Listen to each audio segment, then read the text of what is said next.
Ini sirah nabawiyah, bagaimana kita lihat bahawa kita telah masuk pada tahun yang baru di dalam kalender Islam, iaitulah 1445 Hijrah. Satu peningkatan tahun bererti kata usia kita semakin dekat dengan Allah Subhanahu Wa Taala. Dan kematian ini tidak mengira usia, tidak mengira usia, maka ia boleh datang dalam pelbagai perkara, pelbagai bentuk yang telah ditetapkan oleh Allah Subhanahu Wa Taala. Baik tuan-tuan, jadi pada malam ini kita berada pada satu bulan yang pertama dalam kalender Hijriyah, iaitulah Al-Muharram. Al-Muharram tuan-tuan adalah satu bulan yang namanya itu juga dari sudut bahasanya membawa maksud diharamkan. Sebab itu kata Abu Ammar Ibnu Al-A'la di dalam Tarikh Ad-Dimashq mengatakan bahawa disebut ataupun dinamakan Al-Muharram kerana di dalamnya itu diharamkan segala bentuk peperangan. Dia ada 4 bulan yang diharamkan perang, iaitulah Zulkaidah, Zulhijjah, Muharram dan juga Rajab. Maka 4 bulan ini kalau zaman Arab Jahiliyah dahulu mereka takkan perang, mereka akan berhenti perang, menghormati 4 bulan yang disebutkan tadi. Sebelum Islam, dia tidak dinamakan dengan Al-Muharram. Sebelum kedatangan Islam, kata Imam Sayuti di dalam Syarah Sayuti fi Sahih Muslim, mengatakan bahawa dinamakan Al-Muharram itu dengan nama Safar awal. Ini nama asal Al-Muharram. Islam mai barulah diperkenalkan Al-Muharram dengan Syahrullah, bulan Allah. Dia main dengan Safar awal, kemudian Safar Thani, main bulan yang kedua, kemudian diikutilah dengan beberapa bulan yang lain. Jadi Al-Muharram ni main setelah mana Islam datang. Tuan-tuan, jadi antara yang kita nak sebut pada malam ini, amalan yang boleh kita buat pada bulan Muharram ini tidak lain dan tidak bukan yang ada ataupun sabit dengan hadis Nabi adalah berkaitan dengan berpuasa. Jadi alhamdulillah hari ini ada ramai jugalah yang berpuasa, iaitu yang dinamakan dengan puasa Tasu'a. Maka bila mana kita berpuasa pada bulan Al-Muharram, adanya puasa Ashura, maka disebut dalam sebuah hadis Nabi SAW, afdalus siyam ba'da Ramadan Syahrullah Al-Muharram. Puasa yang paling afdal selepas daripada bulan Ramadan adalah puasa pada bulan Allah, yakni Al-Muharram. Wa afdalus salah ba'da al-faridah Solatul Lail, dan solat yang paling afdal selepas daripada solat fardu adalah solat pada waktu malam. Maka ulama mengkhususkan apakah bulan, apakah hari yang dimaksudkan oleh baginda Syahrullah Al-Muharram, maka dikhususkan pada satu hari, iaitulah hari yang ke-10 daripada bulan Muharram. Kata Ibnu Abbas, aku tidak pernah melihat Nabi bersungguh-sungguh dalam berpuasa melainkan 2 keadaan.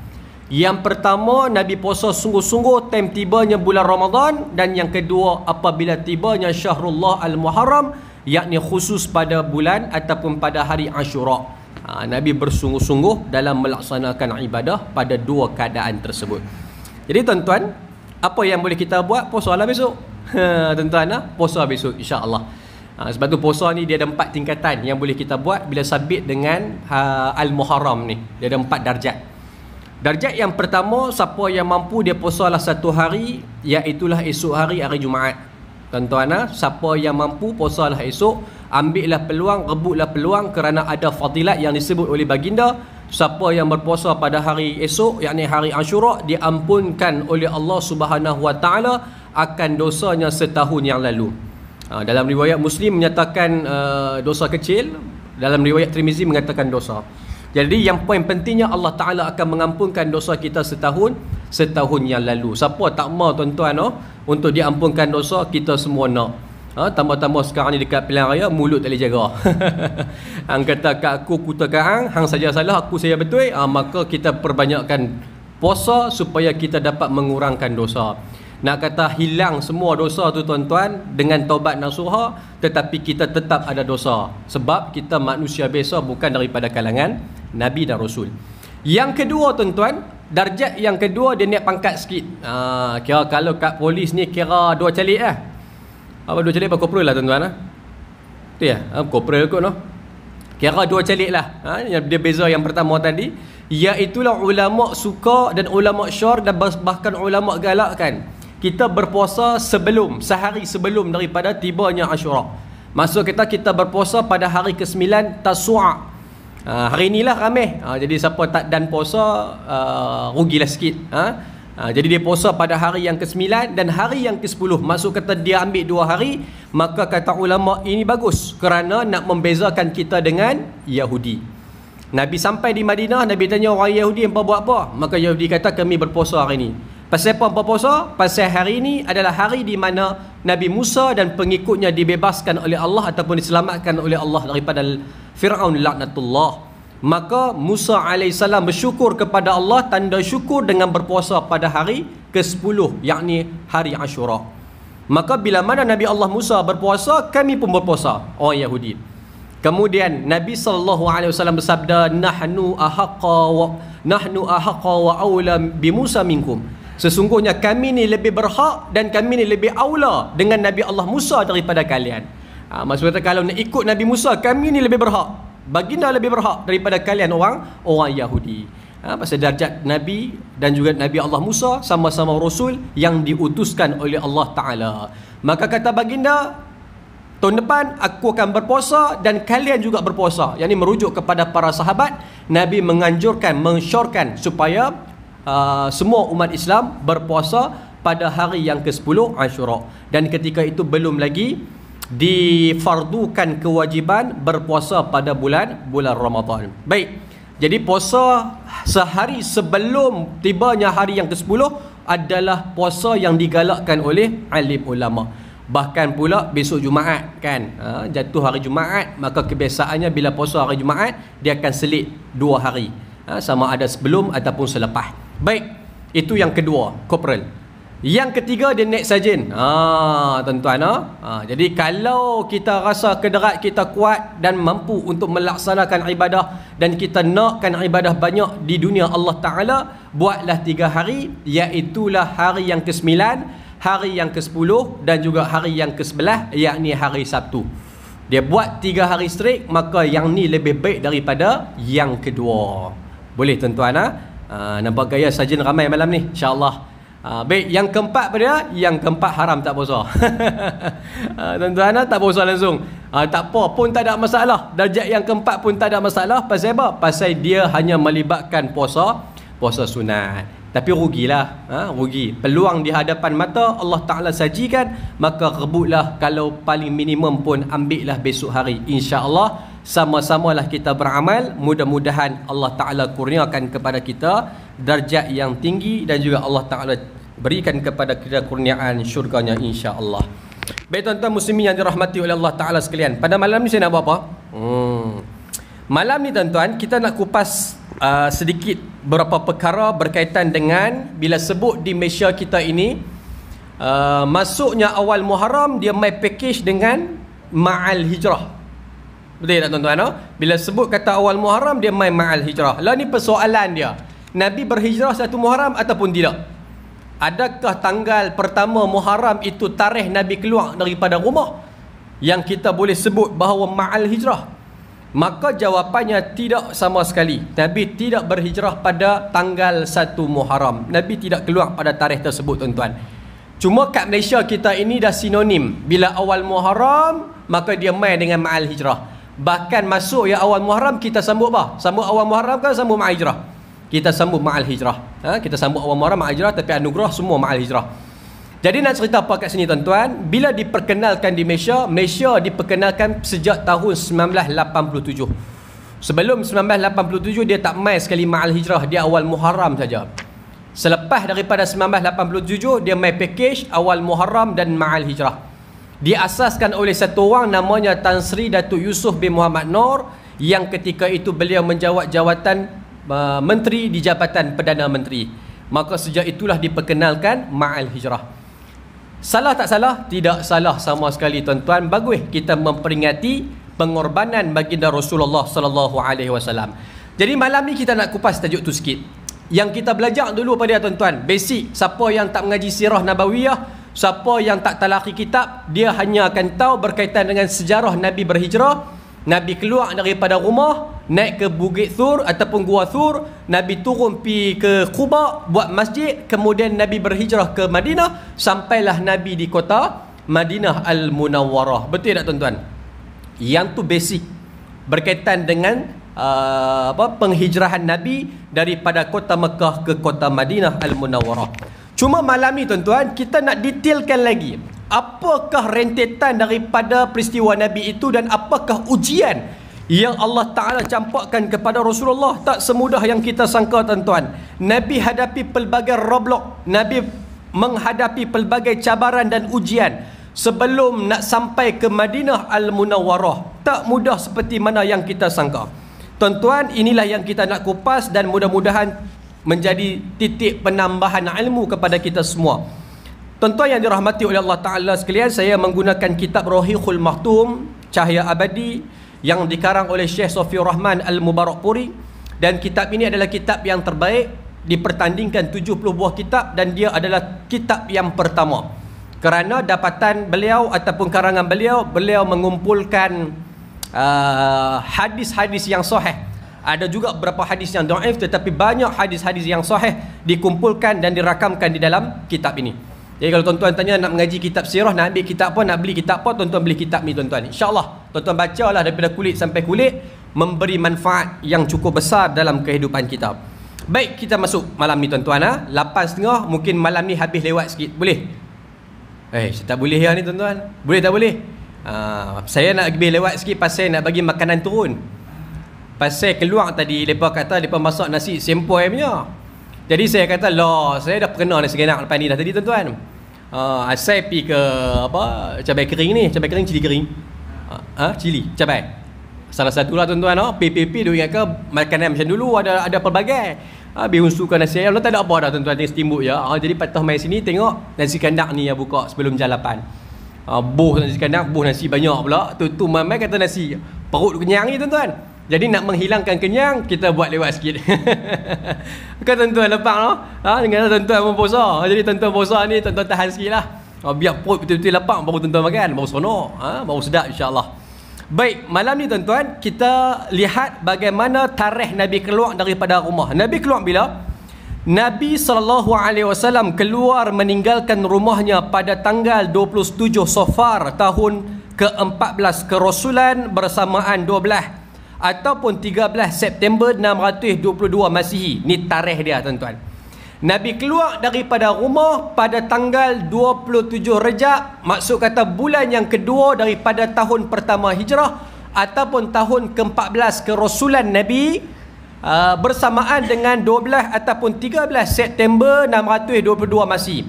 Nabi keluar daripada rumah pasal apa? Nabi keluar pasal ketika itu Nabi dikepung oleh orang-orang Quraisy. Tuan-tuan, orang-orang Quraisy mengepung baginda Rasulullah sallallahu alaihi wasallam.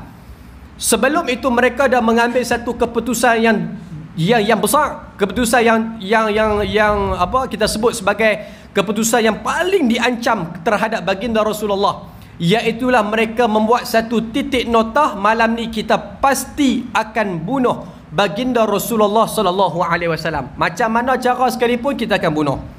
Tapi timbul persoalan, siapa berani bunuh? Siapa boleh bunuh Nabi kita? Siapa berani sentuh Nabi kita? Pasal apa tuan-tuan? Pasal apa mereka tak berani sentuh? Pasal isu kabilah. Tu ya. Zaman jahiliah, asabiah cukup hebat, cukup besar. Walaupun baginda dengan orang kafir Quraisy yang sama Bani Muttalib, Bani Hashim, walaupun berbeza pegangan akidah, tetapi dalam bab pertumpahan darah kami tak akan biarkan Muhammad darahnya mengalir. Sampai tahap tu. Walaupun berbeza, walaupun hang kutuk Tuhan kami, walaupun hang kutuk berhala kami, tapi dalam bab siapa-siapa Bani mana yang pergi bunuh dia, maka kami tak akan duduk diam, kami akan perang habis-habisan. Jadi mereka duk fikir macam mana cara. Kalau Bani ni lawan, maka Bani ni akan diperangi. Kalau Bani ni lawan, Bani ni akan diperangi. Lah ni siapa boleh buat? Jadi bincang di Darun Nadwah. Lah ni kita buat keputusan, kita ada ramai Bani, kita buat satu pakatan, setiap daripada Bani hantar satu kabilah. Faham tak tuan-tuan? Faham tak? Maksud kata ada banyak kabilah di Mekah Al-Mukarramah. Setiap kabilah wajib menghantar satu panglima perang yang paling hebat. Kumpul-kumpul 11 orang, semua bersatu padu. Oh tuan-tuan, kerajaan perpaduan bukan zaman law ya. Tu nak cerita, cuma perpaduan law baguslah. Ni perpaduan dulu ni tuan-tuan. Dia nak pergi bergaduh, nak pergi bunuh dengan orang. Maka bila mana dikumpulkan 11 orang ni sepakat, okey, kalau Bani Muttalib, Bani Hashim nak fight dengan kita, tak ada masalah, pasal kita sebelah, lepas satu. Rational tuan-tuan. Zaman itulah strategik lah bagi lepas. Maka inilah yang dimaksudkan, inilah yang kita dengar daripada ayat Quran, wa makaru wa makarullah, yang mana mereka merancang tetapi Allah Ta'ala lah sebaik-baik perancang. Maka mereka kepung dengan 11 panglima perang daripada pelbagai kabilah dengan harapan dapat menikam 11 orang, semua bunuh seorang sikit. Jadi tak ada alasan untuk Bani Hashim, Bani Muttalib nak mempertikaikan tindakan kita. Tu strategi tuan-tuan. Ni yang mungkin yang kita tak dengar lah. Baik, habis selesai tu Nabi pun selamat. Jadi tak mau panjang cerita, tuan-tuan pun tahu. Nabi keluar dengan Abu Bakar. Nabi pergi mana tuan-tuan? Nabi pergi Gua Thur. Gua Thur tang mana? Gua Thur belah selatan. Mekah belah mana? Mekah belah utara tuan-tuan. Minta maaf, Madinah belah utara. Kalau kita tengok peta, maka Mekah ke bawah, Yaman, Mekah, Madinah, Syam. Maka kalau nak pergi ke Syam, maka Ahlul Mekah kena lalu Madinah. Jadi Nabi pergi ke arah selatan menuju ke Yaman, iaitulah Nabi singgah di Gua Thur. Ni strategi Nabi, nak lari daripada orang Quraisy. Pasal Nabi tahu kalau Nabi lari, orang Quraisy akan dapat tahu bahawa Nabi pergi Madinah, maka mereka akan pergi cari Nabi belah utara. Jadi tuan-tuan, strategi Nabi pergi Gua Thur. Asalnya tak ada siapa pun tahu. Sampailah orang Quraisy upah satu orang upah yang paling pakar dalam teris manusia, maka dialah yang bawa orang Quraisy datang ke Gua Thur sampai nampak kaki, kata Abu Bakar. Takut Abu Bakar ketika itu, resah Abu Bakar. Tapi Nabi kata innallaha ma'ana, sesungguhnya Allah bersama dengan kita. Sabak Abu Bakar tu semua tuan-tuan pun tahu. Kemudian turun Quraisy, maka Nabi duduk di Gua Thur selama 3 hari. Ni kita nak sebut satu hari sampailah 12 Rabiul Awal Nabi sampai di Madinah Al-Munawwarah. Kita nak kupas perjalanan Nabi tu tuan-tuan secara detail. Jadi Nabi duduk 3 hari. 3 hari ni tak tahu, tak disebutkan 3 hari itu bermula bila. Mungkin jadi 27, 28, 29 ataupun 27, 28, 29, 30 ataupun 1 Rabiul Awal. Wallahu taala alam. Cuma kita sebut dalam kitab menyebut Nabi duduk di Gua Thur 3 hari. Nabi sabak saat 3 hari. Kemudian barulah Nabi SAW turun. Bila turun tuan-tuan daripada Bukit Thur, Nabi berhijrah daripada Mekah ke Madinah berapa orang? Tuan-tuan, orang yang tahu secara basic sejarah, lepas jangkakan bahawa Nabi keluar dengan Abu Bakar ya. Jawapannya tidak. Nabi tak keluar dengan Sayyiduna Abu Bakar semata-mata. Nabi tak keluar hijrah berdua. Tetapi Nabi keluar berhijrah dengan berempat. Ada 4 orang semuanya. Siapa ke-4 orang? Yang pertama baginda, yang kedua Abu Bakar, yang ketiga Amir bin Furaihah, iaitu hamba kepada Abu Bakar, dan yang keempat Abdullah bin Uraiqid. Inilah 4 manusia, 4 orang yang melakukan perjalanan daripada Mekah ke kota Madinah Al-Munawwarah. Bukan 2 orang, 4 orang. Raja Amir pada tuan-tuan, Amir bila mana Nabi dan Abu Bakar turun, dia bawa 2 ekor unta. Dia serah kepada Abu Bakar, tuan dia, wahai tuan, ini unta kamu. Dan Abu Bakar kata bagi kepada Nabi 1 lagi ekor unta. Nabi tak mau terima. Nabi kata, wahai Abu Bakar, aku tak akan terima unta ni illa bithaman, melainkan hang letak harga. Abu Bakar kata, ya Rasulullah, takkan aku nak letak harga. Kamu ni siapa? Kekasih Allah, aku bagi percuma. Kata Rasulullah, tidak, aku tak akan terima selagi mana hang tak jual kat aku. Allahu Akbar tuan-tuan. Ni prinsip Nabi. Boleh kita simpulkan bahawa baginda dia suka memberi tetapi tidak suka menerima. Baginda lebih suka memberi daripada menerima. Kita tuan-tuan pantang orang bagi. E-wallet 100 tiba. Tuan-tuan, alhamdulillah, syukur nikmat yang Allah Taala bagi. Bahkan kadang-kadang kalau orang ni unta tuan-tuan, unta berapa? 8,000 kata contoh harga kita, 8,000. Weh, banyak tu 8,000. Dia tengok kita naik, contoh kata Pak Long ni naik motor, naik basikal daripada rumah dia jauh, kayuhlah gerek ni tuan-tuan sampai ke surau. Kita pun kesian, kita kata Pak Long kesian kan, dah betul dah mai surau ni kira naik basikal lah. Macam ni lah besok ataupun nantilah saya ada duit, saya beli motor murah lah second, bagi kat Pak Long nak, okey boleh, kalau orang bagi saya ambil ya. Tak, dan subuh besok tuan-tuan tanya kita dah beli tanya dah beli tak lagi, pada kedai pun tak buka lagi. Punya nak kata kalau bab terima ni nombor satu lah kita akan ambil tuan-tuan.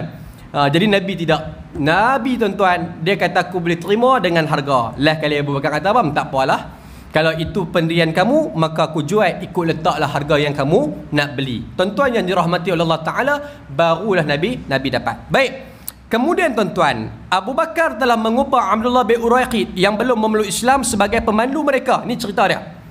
Siapa yang bawa jalan Nabi daripada Mekah ke Madinah, Abu Bakar ubah satu orang kafir yang bernama Abdullah bin Uraiqid.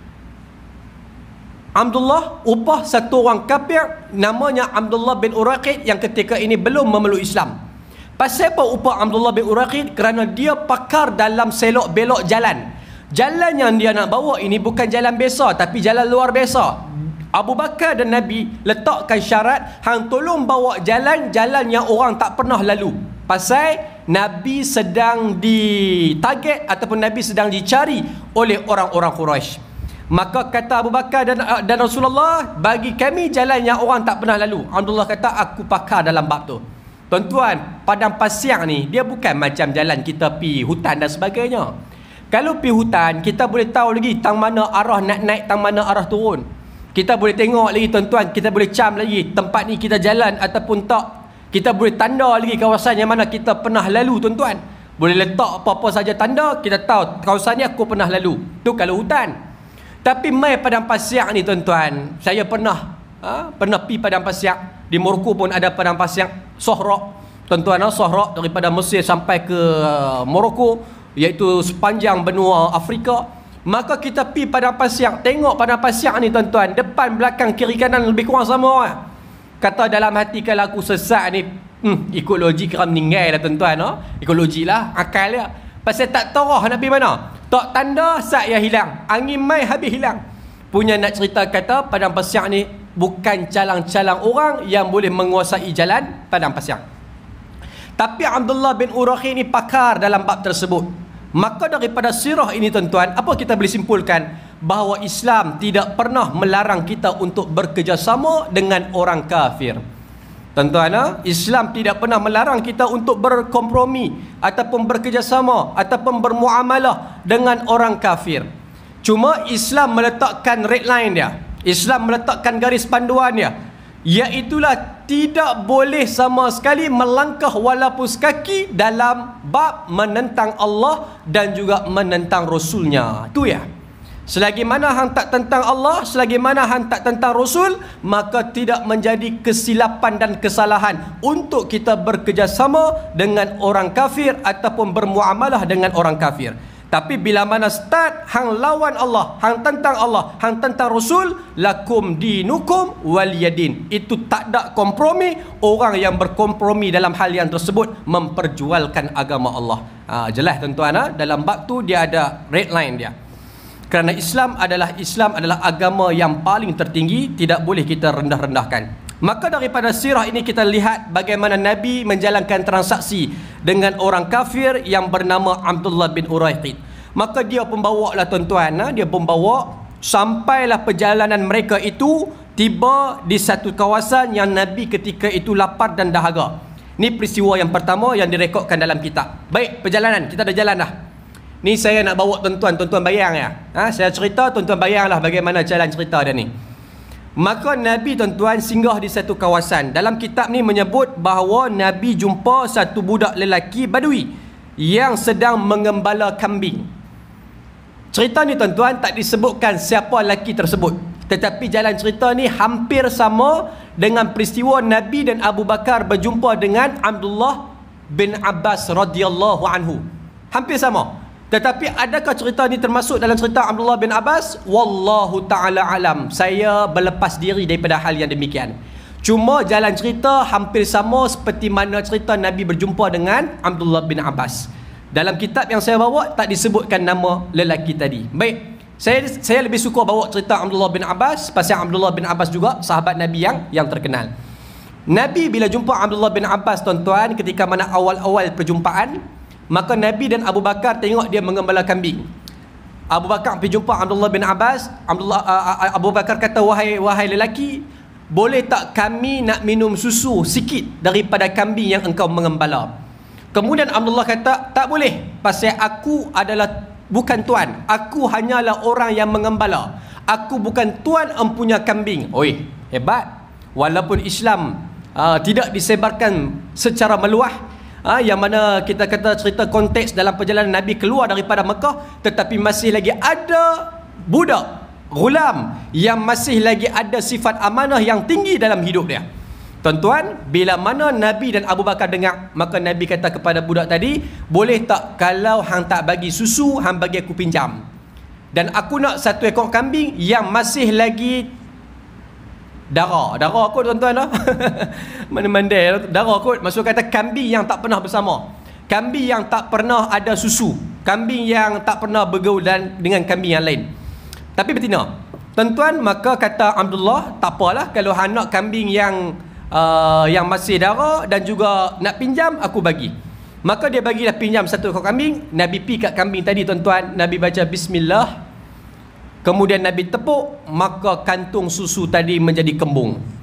Kemudian Nabi pun minum, Nabi Abu Bakar minum, Amir minum, Abdullah pun minum. Maka bila mana semua minum, Nabi tepuk sekali lagi, maka kempes kambing tadi. Dan kempesnya itu, tuan-tuan, bukan kempes biasa-biasa. Kempes dia itu seperti asal kambing yang tidak pernah menyusu. Tuan-tuan faham tak? Kambing kalau menyusu, lepas pada menyusu jadi apa pada kantung dia? Mengelebih lah, tuan-tuan. Betul ya? Adalah lenok sikit lah, kalau tak banyak pun sikit. Maksud kata, mukjizat yang Allah Ta'ala bagi kepada baginda kekal pada rupa yang asal. Abdullah terkejut. Macam mana boleh kambing yang tak pernah ada anak, tak pernah mengandung, tiba-tiba ada susu? Satu hal. Yang kedua, bila mana kembung kempeh jadi macam asal balik, tu pun pelik. Maka ini mukjizat besar yang Allah Ta'ala bagi kepada baginda Rasulullah. Kemudian kata Abdullah bin Abbas kepada baginda, alim ni, wahai lelaki, ajarkan aku cara macam mana hang buat.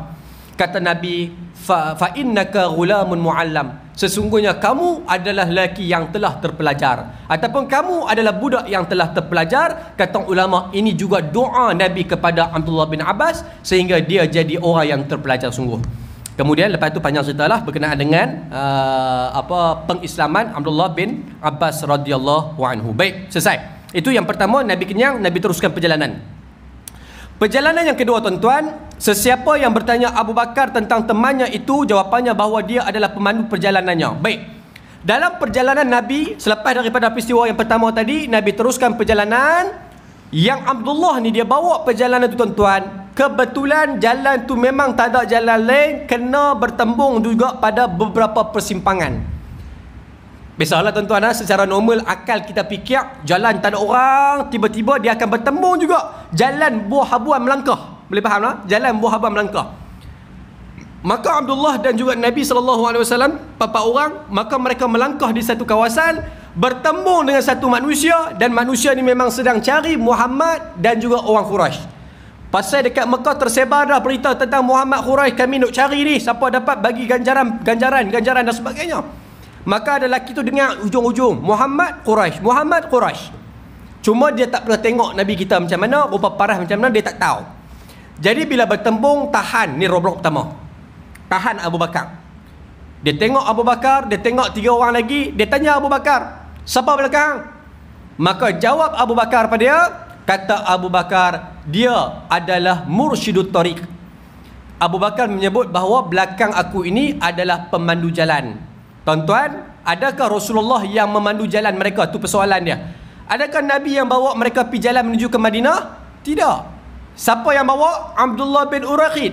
Tapi Abu Bakar kata dia yang pemandu jalan. Adakah Abu Bakar itu pembohong?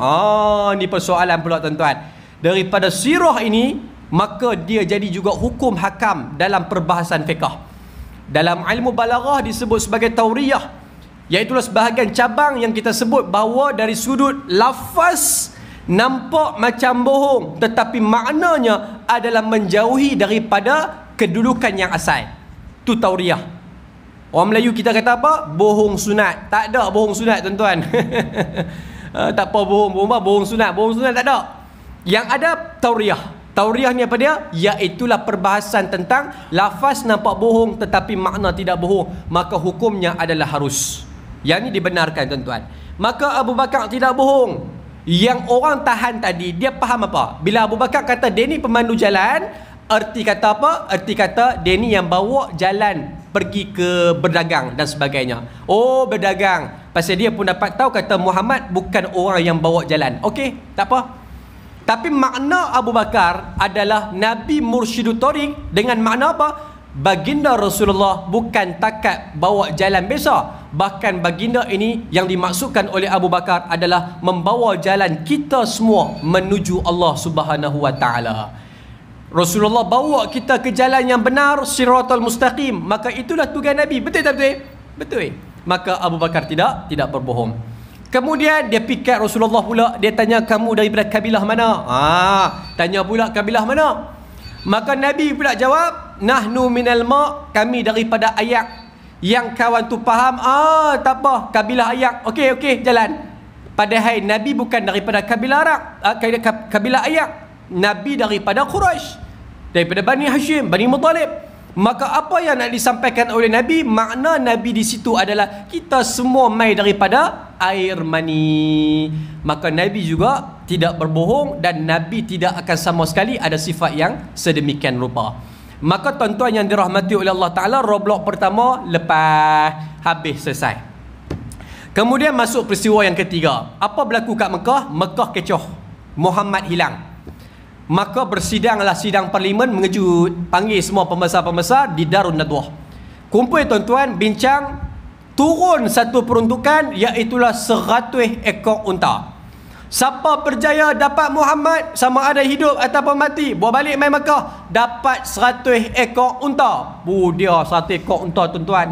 1 ekor unta kalau harga kita 8,000. Kalau 100 ekor unta berapa?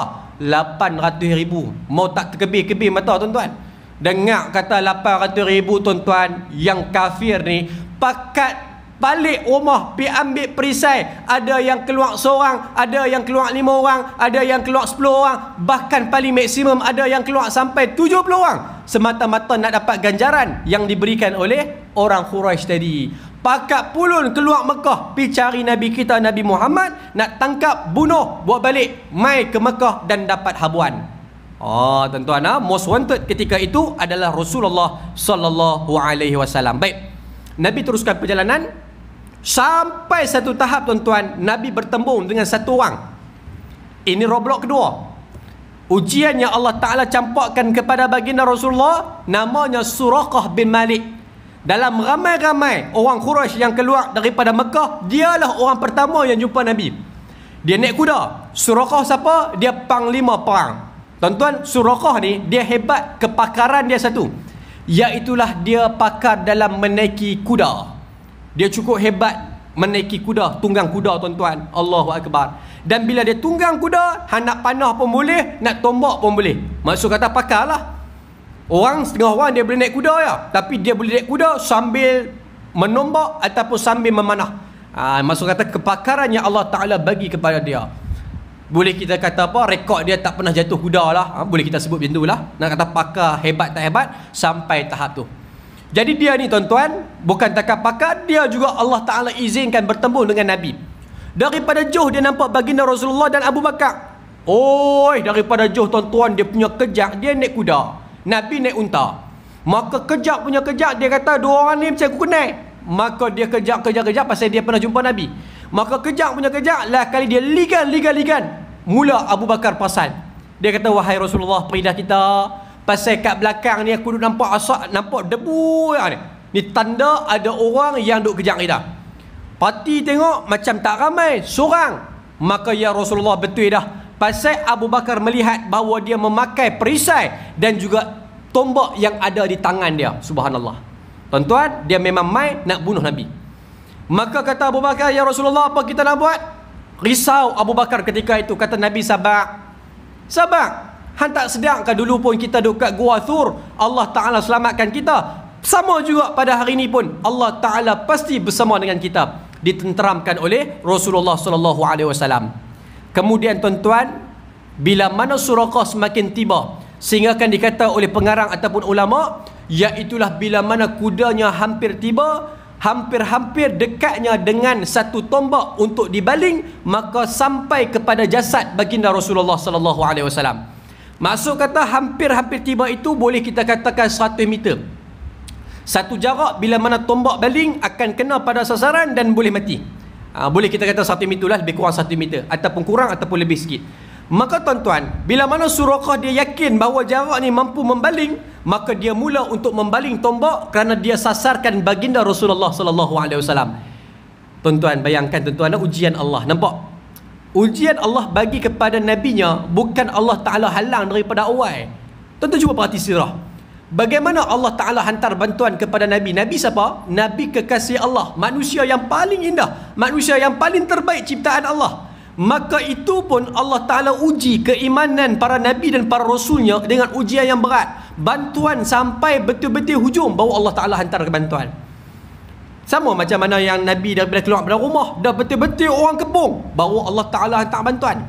Sama macam ni juga, dah elok dia angkat tangan, baru Allah Ta'ala angkat bantuan, hantar bantuan dengan menumbangkan kuda dan juga dirinya jatuh tanpa sebab. Tiba-tiba kuda tu rebah dan dia sekali bergolek. Ini bantuan Allah kepada baginda Rasulullah. Oh tuan-tuan, dia bukannya kalau kita naik motor sekarang tuan-tuan, zaman kita kalau naik motor, maka bukannya Allah halang ataupun Allah hantar bantuan, keluar ia daripada rumah tak boleh start motor. Duk heran pasal apa? Rasa semua baru lagi.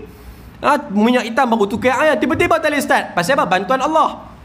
Kalau ikut logik kekasih Allah, Allah boleh buat tak? Boleh. Suraqah keluar daripada rumah, tiba-tiba unta, tapi tiba-tiba kuda dah tak boleh jalan. Boleh tak boleh? Boleh. Tapi tidak, ujian Allah pada nabinya tinggi tuan-tuan, hebat. Nak tengok bagaimana nabinya tuan-tuan, subhanallah, sampai dia nak baling baru jatuh rebah. Suraqah tidak pernah kecewa, dia naik sekali lagi. Maka dia kata dalam hidupku tak pernah terjatuh. Lain macam, maka dia ligan lagi. Ligan kali kedua, rebah lagi tuan-tuan bila mana dia nak baling. Kali yang ketiga dia naik, 3 kali rebah berturut-turut. Maka kali yang keempat dia bangun, maka dia buang dia punya tombak, dia panggil Abu Bakar, wahai Abu Bakar, aku nak jumpa Muhammad. Kemudian tuan-tuan, Abu Bakar kata, wahai Rasulullah, Suraqah nak jumpa. Kata Nabi, silakan. Maka perlahankan kenderaan, perlahankan unta. Maka Suraqah dekat dengan Abu Bakar dan baginda Rasulullah. Suraqah datang jumpa Nabi, wahai Muhammad, aku mai tak lain dan tak bukan, satu yang aku nak minta kang. Apa dia? Aku nak minta surat keamanan. Tu ya. Surat keamanan. Pasal apa tuan-tuan? Pasal Suraqah nampak Muhammad ada orang yang pelihara. Walaupun ketika itu Nabi bukan presiden, Nabi bukan ada negara, Nabi bukan ada pengikut. Tetapi tuan-tuan, bagaimana dia melihat bahawa Nabi walaupun hanya ada Abu Bakar ketika itu, tetapi kehebatan Rasulullah yang ada pelindung, maka dia yakin Muhammad ni bukan calang-calang orang. Dia minta surat amanan pasal dia rasakan Nabi satu hari nanti akan jadi pemimpin negara. Tuan-tuan, Nabi kata apa kepada Amir, wahai Amir, hang tulislah satu surat. Keamanan aku dikhususkan kepada Suraqah. Maka ditulis surat bagi kepada Suraqah. Maka Suraqah dapat sonok Suraqah. Suraqah kata kepada Rasulullah, wahai Muhammad, belakang aku ni berlambak makanan, aku nak hadiahkan kepada kamu makanan. Aku banyak perisai dan pedang-pedang yang aku bawa, maka aku nak bagi kepada kamu semua. Aku nak balik selai sepinggang. Tanda dia seronok bekerjasama dengan baginda Rasulullah. Kata Nabi, aku tak perlukan itu semua. Yang aku perlukan satu ya daripada kamu, hang rahsiakan perjalanan kami, jangan cerita kat Quraisy. Yang tu ya. Jangan duk cerita kat orang. Maka tuan-tuan, kata Suraqah, baik, kalau itu yang kamu mahukan, no problem, aku tak cerita kat orang. Suraqah pun balik tuan-tuan. Bila nak balik, Nabi kata Suraqah patah balik mai. Suraqah pun patah balik tuan-tuan. Dalam keadaan apa? Dalam keadaan kata Nabi, wahai Suraqah, nak tak aku janjikan kepada kamu 2 gelang Kisra. 2 gelang Kisra ni tuan-tuan adalah 2 gelang kerajaan Rom yang ketika itu pemerintah besar negara. Yang mana Nabi pun tak ada negara, yang mana Nabi pun tak ramai pengikut, yang mana Nabi pun tak ada tentera, tapi Nabi janjikan kepada Suraqah 2 gelang Raja Kisra. Kalau ikut akal ya ketika itu, maka jenuh nak dapat. Tapi Suraqah tuan-tuan, bila dengar Nabi janjikan 2 gelang, nak ataupun tidak, kata Suraqah, wahai Muhammad, kamu ni aku kenal duduk di Mekah lama dah. Kamu ni Muhammad orang gelar Al-Amin. Kamu ni Muhammad orang yang tak pernah bercakap bohong. Kamu bukan orang yang jenis kaki kencing. Kamu bukan orang yang jenis kaki spin. Maka kamu ni betul belaka. Maka bila mana kamu cakap yang demikian, aku percaya bulat-bulat. Aku pasti akan dapat apa yang kamu janjikan. Kata Nabi, tak apa. Kalau kamu yakin, maka kamu pasti akan dapat. Dia pun balik tuan-tuan. Dia dapat tak dapat akhirnya tuan-tuan. Nabi wafat, dia tak dapat lagi. Bila Nabi wafat, dia belum dapat 2 gelang Kisra. Dia dapat bila? Dia dapat ketika mana zaman Khalifah Umar Al-Khattab radhiyallahu anhu, ketika mana Umar melebarkan dia punya empire ataupun menyebarkan Islam, maka sampai kepada kerajaan Rom, sehingga kerajaan Rom jatuh, kalah Raja Parsi, dibawa pulang harta-harta yang ada pada Raja Parsi, termasuklah 2 gelang Raja Parsi. Sampai kepada Khalifah, Khalifah melihat 2 gelang ni, ku tahu inilah gelang yang dijanjikan oleh Nabi kepada Suraqah ketika mana awal-awal berhijrah. Dipanggil Suraqah, wahai Suraqah, tahu tak 2 gelang ni gelang apa? Maka Suraqah kata, inilah gelang yang pernah dijanjikan oleh Nabi kepada aku. Maka kata Umar, aku merealisasikan janji Nabi, maka ambil, ini adalah milik kamu. Maka sadaqah Muhammad, benarlah apa yang dikatakan oleh Nabi kita Nabi Muhammad. Tu pun orang tak yakin lagi dengan Nabi kita Nabi Muhammad tuan-tuan. Tu pun boleh kata Muhammad tu Allah. Allah tu Muhammad, pening. Habis gugur syahadah tuan-tuan. Kata macam tu habis gugur syahadah. Pelik-pelik lah, na'udzubillah min zalik. Terang-terang lah tuan-tuan. Bagaimana kalau kita meneladani sirah Nabi dan juga kita memahami Al-Quran yang jelas bahawa Allah Ta'ala sebut bahawa Nabi itu Rasul, Nabi itu pesuruh Allah. Boleh katakan Allah itu apa? Allah itu subjek dan juga Muhammad itu adalah objek. Kepala otak dia tuan-tuan. Kita dengar pun Allahu Akbar. Memang no lah tuan-tuan, mengaji terlebih kot. Na'udzubillahi min zalik. Mudah-mudahan Allah Ta'ala pelihara. Baik, selesai tuan-tuan. Selesai satu rombongan, satu peristiwa. Baik, lagi 2 ya. Boleh tuan-tuan, 9 suku lah. Kurang daripada 9 suku insya-Allah. Baik, 2 lagi ya. Kemudian tuan-tuan, Nabi teruskan perjalanan. Sampailah makanan Nabi habis. Makanan keempam-pawang semua tak ada. Nabi sampai di satu tempat. Tempat tu ada satu rumah. Rumah tu namanya Ummi Ma'bad. Minta maaf, Ummi Ma'bad dan juga Abi Ma'bad. Mereka 2 orang. Ummi Ma'bad ni tuan-tuan, mereka ni 2 orang ni rajin bagi makan minum kepada musafir. Tahun tu, tahun pertama hijrah tu adalah tahun di mana kemarau. Jadi Ummi dan juga Abi Ma'bad ni tak ada makanan dan susu pun tak ada. Kambing-kambing yang mereka ada semua kering tuan-tuan. Tak ada susu. Punya Allah Ta'ala uji. Nabi sampai tuan-tuan. Nabi tanya kepada Ummi Ma'bad, ada tak makan dan minum? Kami nak tumpang, kami nak minum, nak makan. Maka kata Ummi, aku ni orang yang akan duduk di hadapan pintu. Duk tengok kalau ada orang lalu. Setiap kali orang lalu, aku akan jamu orang main makan. Bagusnya Ummi Ma'bad ni tuan-tuan. Tapi pada kali ini wahai lelaki, aku sungguh tak ada apa kerana kami dilanda kemarau yang berpanjangan. Haiwan yang ada, kambing yang ada, semuanya kering. Dan aku tak ada nak jamu minuman kepada kalian. Allahu Akbar tuan-tuan. Kemudian Nabi kata, hang sebut tadi kambing, ada tak kambing bersama dengan kamu wahai Ummi Ma'bad? Maka kata Ummi Ma'bad, tak ada. Pasal suamiku Abi Ma'bad, dia bawa mengembala jauh daripada kawasan ini. Tak tahu pergi mana, bila balik pun tak tahu. Oh, melainkan ada satu saja ekor kambing yang memang dah tua dah tuan-tuan. Kambing yang dah monopause. Pandai-pandai saya reka macam-macam lah tuan-tuan. Kambing yang dah tak ada apa dah tuan-tuan, kering. Yang mana tak mampu untuk berjalan jauh sampai ditinggalkan oleh Abi Ma'bad. Ada seekor tu ya. Maka Nabi dengar tuan-tuan, Nabi kata, ha cantik, bomai, aku nak pinjam sat kambing tu. Ummi Ma'bad kata, nak pinjam apa? Adalah. Okey, tak apa, jom aku bawa. Dibawa tuan-tuan, jumpa kambing tadi. Maka Nabi kata, aku nak pinjam. Maka diserahkan oleh Ummi Ma'bad. Apa Nabi buat? Sekali lagi mukjizat yang Allah Ta'ala bagi kepada baginda ditepuk oleh Nabi tuan-tuan. Kembung kembali kantung susu kambing yang kita sebut dah tua, yang tak sewajarnya ada susu, tetapi bagaimana Allah Ta'ala berikan ataupun campakkan mukjizat sehingga ada kembali susunya. Maka Nabi SAW memuliakan Ummi Ma'bad yang baik itu. Maka kata Rasul kepada Ummi Ma'bad, wahai Ummi Ma'bad, hang balik pi ambil segala bekas yang ada kat rumah. Tolong pi ambil semua, aku nak isi susu yang ada ini tuan-tuan. Subhanallah. Umi Ma'bad pun balik, pergi ambil semua bekas yang ada kat rumah, bawa mai jumpa Nabi SAW. Cuma bekas yang ada pada Umi Ma'bad, tuan-tuan jangan duk gambar bekas macam rumah kita lah.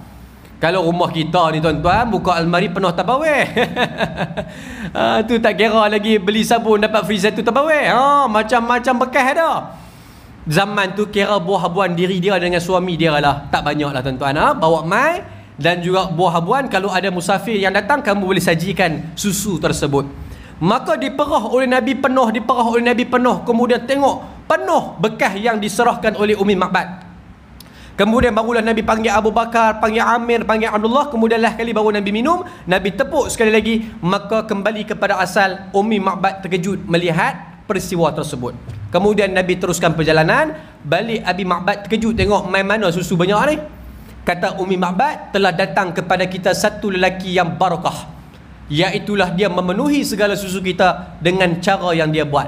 Maka kata Abi Ma'bad, dia itulah lelaki yang sedang dicari oleh orang-orang Quraisy di Mekah Al-Mukarramah. Dia buat syair lah kali Umi dan Abi Ma'bad ketika itu memeluk agama Allah kerana mereka yakin dengan peristiwa yang dilihat oleh mereka. Tu saya ringkas cerita tuan-tuan. Panjang ni cerita dia, tapi tak apa, saya ringkas ya. Berkenaan dengan peristiwa Nabi bertemu dengan Umi dan Abi Ma'bad. Pasal tengok perut tuan-tuan dah bergerok. Tuan-tuan, baik. Dan peristiwa terakhir pada malam ni tuan-tuan, malam ni last. Roblok yang ketiga. Roblok lah. Tadi yang pertama, tahan tanya siapa. Ataupun roblok yang pertama tadi lah, daripada Gua Thur tadi tu. Wawai tadi, ataupun daripada rumah. Kemudian naik ke Gua Thur. Kemudian ditahan di tengah jalan, tanya siapa Nabi. Kemudian ditahan oleh Surakhah. Dan yang terakhir tuan-tuan, Nabi ditahan lebih hebat daripada yang sebelum.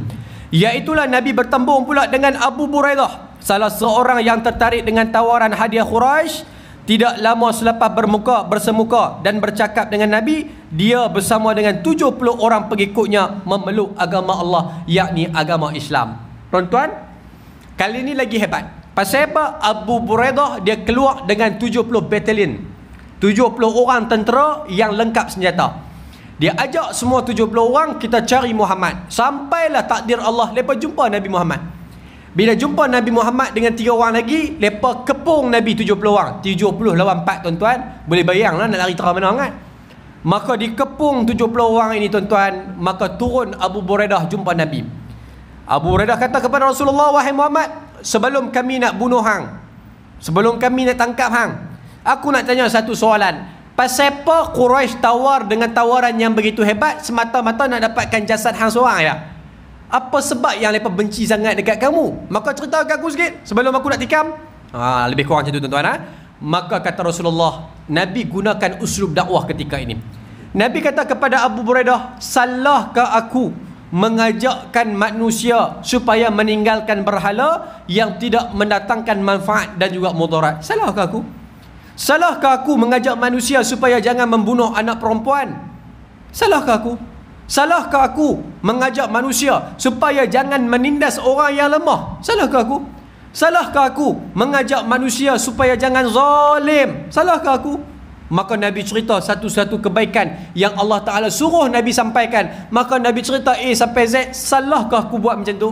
Tuan-tuan, Abu Buraidah kata apa? Oh, tak salah takkan salah kot. Maka terfikir akal, turun hidayah daripada Allah kepada Abu Buraidah. Tuan-tuan, dia dan 70 orang tak jadi nak tikam Nabi, sehingga kan kesemuanya memeluk Islam ketika itu juga di tangan baginda Rasulullah sallallahu alaihi wasallam. Maka mereka lepaskan Nabi, baliklah mereka ke kota Mekah Al-Mukarramah. Subhanallah. Ni perjalanan hidup Nabi tuan-tuan. Kemudian pada 8 Rabiul Awal tahun ke-14 kerasulan, hari Isnin bersamaan 23 September 622 Masihi, tibalah Nabi di Quba. Habislah kita nak habis dah tuan-tuan. Maka Nabi sampai di Quba pada hari Isnin 8 Rabiul Awal 1 Hijrah. Nabi duduk berapa hari di Quba? Nabi duduk 4 hari. Isnin, Selasa, Rabu, Khamis. 8, 9, 10, 11. Nabi duduk 4 hari di Quba. Nabi buat apa? Nabi bina masjid di Quba. Itulah masjid yang pertama. Tuan-tuan, habis hari Khamis, masuk pagi Jumaat, Nabi keluar. Nabi nak sampai di kota Madinah Al-Munawwarah pada 12 Rabiul Awal hari Jumaat. Nabi keluar pagi, maka Nabi singgah pada waktu Jumaat di Bani Salim, dan ketika itu menunaikan solat Jumaat. Itulah solat Jumaat yang pertama diimamkan oleh baginda Rasulullah sallallahu alaihi wasallam dan dibaca jahar. Kewajipan ataupun kefarduan solat Jumaat bukan di Madinah. Sebelum tu lagi dah difardukan solat Jumaat. Cuma nak cerita kata ketika Nabi duduk di Bani Salim, ketika itu Nabi solat secara berjamaah, dan kata ulama itulah solat jamaah yang paling terbesar, solat Jumaat seramai 100 orang ketika Nabi berada di Bani Salim, perkampungan Bani Salim. Habis selesai, barulah Nabi sampai di kota Madinah Al-Munawwarah, tuan-tuan. Nabi SAW tiba pada hari Jumaat 12 Rabiul Awal tahun pertama Hijrah, bersamaan 27 September 622 Masihi. Jadi tuan-tuan bayanglah, tuan-tuan kira lah, daripada 12 ataupun 13 September sampai 27 September, kita boleh sebut apa? Lebih kurang dalam 15 hari. 15 hari ataupun 14 hari perjalanan Nabi daripada Mekah ke kota Madinah Al-Munawwarah. Jadi bila Nabi sampai, barulah kita dengar selalulah tala'al badru alaina. Punya seronok depa bila tengok Nabi SAW sampai, teriak habis, kerana itulah yang dinanti-nantikan oleh orang Islam, menanti kehadiran Nabi di kota Madinah Al-Munawwarah. Jadi tuan-tuan yang dirahmati oleh Allah Ta'ala sekalian, itulah perjalanan Nabi secara detail berkenaan dengan penghijrahan Nabi, yang bila kita sebut ma'al hijrah, mudah-mudahan tuan-tuan hayati dan tuan-tuan ingatlah peristiwa ini, bahawa Nabi bersungguh-sungguh dalam nak menyebarkan agama Islam, yang mana sehingga ke hari ini kita dapat nikmat Islam dan juga iman. Maka yakinlah pada Allah Ta'ala tuan-tuan, yakinlah sungguh-sungguh, bila mana kita senantiasa berselawat ke atas Nabi, insya-Allah Nabi tidak akan pernah lupa kepada kita bila mana kita berada di padang mahsyar. Walaupun 1445 hijrah nak dibandingkan dengan 1 hijrah, jauh perjalanan tuan-tuan, jauh jarak kita dengan baginda Rasulullah, tetapi jarak itu tidak memisahkan jauh kita dengan Nabi, iaitu dengan kita banyakkan selawat kepada Rasulullah sallallahu alaihi wasallam. Cukup sekadar tu dulu tuan-tuan pertemuan kita pada malam ini. Alhamdulillah, mudah-mudahan bertambah ilmu pengetahuan kita berkaitan dengan sejarah hidup Nabi Muhammad sallallahu alaihi wasallam, dan insya-Allah kita akan berjumpa lagi pada bulan yang akan datang. Cuma bulan depan ni tuan-tuan, saya tengok kalender saya ni, jatuh minggu keempat, hari apa ni, hari apa? Ni Khamis, hari Selasa kan jadual saya kan.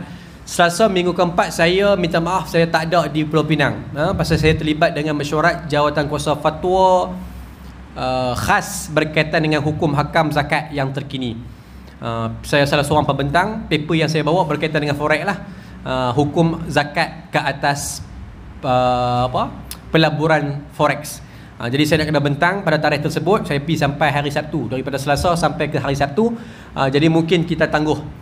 Tak tangguh pun tengoklah, kod-kod saya ada jadual yang kita nak tukar, jadi saya forward lah jadual-jadual saya yang kosong. Kita ambil satu hari. Tapi kalau tak ada jadual kosong, kita tunda ke bulan yang seterusnya, insya-Allah tuan-tuan. Itu yang kita rancang lah. Allah Ta'ala sebaik-baik perancang, insya-Allah. Yang baik datang daripada Allah, yang salah dan silap itu datang daripada kelemahan saya sendiri. Ampun maaf dipinta, hanya terkasar bahasa, tersasul bicara. Mudah-mudahan pertemuan kita pada malam ini diberkati, dirahmati dan diredai oleh Allah Subhanahu wa taala. A'udzubillahi minasyaitonirrajim. Bismillahirrahmanirrahim. Alhamdulillahirabbil alamin, wassalatu wassalamu ala asyrafil anbiya'i wal mursalin wa ala alihi washabbihi ajma'in. Allahumma jam'ana hadza jam'an marhuma wa tafarruqana min ba'dihi tafarruqan ma'suma. Rabbana atina fid dunya hasanah wa fil akhirati hasanah wa qina adzabannar. Wa sallallahu ala sayyidina Muhammad wa ala alihi washabbihi wasallam. Walhamdulillahirabbil alamin. Assalamualaikum warahmatullahi wabarakatuh.